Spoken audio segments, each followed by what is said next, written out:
हरे कृष्णा। आप सभी के दिन शुभ और मंगल हो। जेठ मास कृष्ण पक्ष में वट सावित्री व्रत कब है, शुभ मुहूर्त कब रखी जाएगी। इस व्रत को करने से पति की लंबी उम्र और सुख संपत्ति, विवाहित जीवन खास माना जाता है और हर साल व्रत जेठ मास की कृष्ण पक्ष की अमावस्या तिथि को किया जाता है।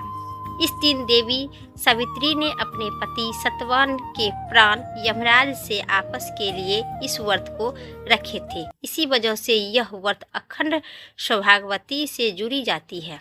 महिलाएं इस दिन व्रत रखकर बरगद के पेड़ की पूजा करती है और उनकी परिक्रमा करती है। साथ ही अपने पति की लंबी उम्र और खुशहाली जीवन की कामना रखती है। तो आइए साल 2026 में वट सावित्री व्रत कब है, शुभ मुहूर्त, पूजा विधि, संपूर्ण जानकारी विस्तार पूर्वक वीडियो के अंत तक बने रहिए। वट सावित्री व्रत 16 मई 2026 शनिवार को रखा जाएगा। पंचांग के अनुसार अमावस्या तिथि 16 मई को सुबह 5:11 से शुरू होगी और 17 मई 2026 को रात्रि 1:30 तक रहेगी। उदय तिथि के हिसाब से ही 16 मई 2026 दिन शनिवार को इस व्रत महिलाएं व्रत रखकर वट सावित्री व्रत यानी बरगद के पेड़ की पूजा करती है। साथ ही देवी सावित्री और सतवान का स्मरण किया जाता है। मानता है कि इस व्रत को करने से दाम्पत्य जीवन में स्थिरता और सुख बनी रहती है। इस बार वट सावित्री व्रत 16 मई 2026 दिन शनिवार को किया जाएगा।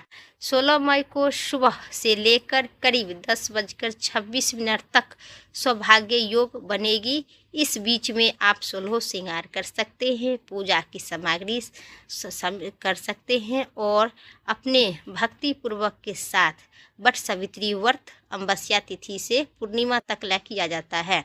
लेकिन बिहार, यूपी में और उत्तर प्रदेश में ही अमावस्या को ही वट सावित्री व्रत किया जाता है।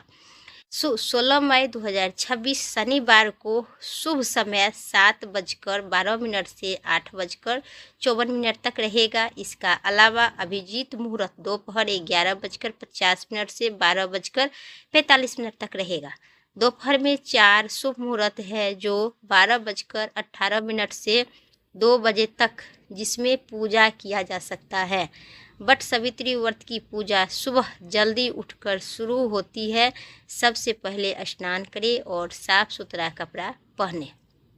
इसके बाद मन में ये संकल्प किया जाता है कि आप ये व्रत अपने पति की लंबी उम्र और अच्छे जीवन के लिए रखते हैं। फिर एक छोटी सी पूजा की थाली तैयार करें जिसमें रोली, चावल, फूल, पानी, धागा, कच्चा सूत, फल और थोड़ा सा मिठाई रख ले, चना।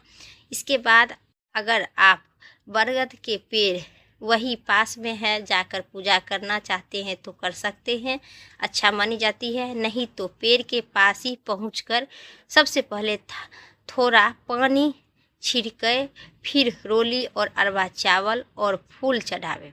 इसके बाद पेड़ के चारों तरफ धागा लपटे हुए 7 बार परिक्रमा करके घूमने समय अपने पति की लंबी उम्र और खुशी की प्रार्थना करते हुए करें, या हो सके तो 108 बार बरगद के वृक्ष की परिक्रमा कर सकते हैं।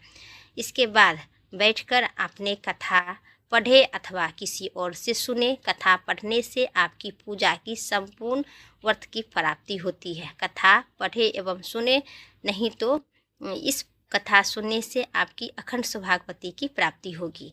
एक जगह साफ सुथरा बरगद के पेड़ का तो प्रतीत मानी जाती है। पूजा के अंत में अपने पति की लंबी उम्र और कामना करें और अपने जीवन में सुख, शांति, समृद्धि की कामना करते हुए कथा पूजा के संपन्न करें और अपने से जो बड़े हैं उनका प्रणाम जरूर करें।